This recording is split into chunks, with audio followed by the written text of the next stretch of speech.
अस्सलामुअलैकुम, लाखों करोड़ों दुरूद-ओ-सलाम ख़ातमुन नबीय्यीन हज़रत मोहम्मद सल्लल्लाहु अलैहि वसल्लम। मैं हूँ मोहम्मद अब्दुल्ला ख़ान और आप देख रहे हैं मैक इंस्टीट्यूशन। जी, ये जनाब अब्दुल्ला आज हमारे लिए आए हैं भटूरे लगाने के लिए हफ्सा एकेडमी में।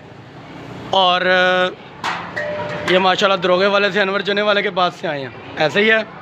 और ये अब्दुल्ला कौन सी क्लास में पढ़ते हैं आप? 10th क्लास में अब्दुल्ला पढ़ रहे हैं। 9th के पेपर दे दिए अब्दुल्ला ने। अब्दुल्ला साइंस पढ़ रहे हैं कि आर्ट्स पढ़ रहे हैं? माशाल्लाह अब्दुल्ला कंप्यूटर साइंस पढ़ रहे हैं, गुड हो गया।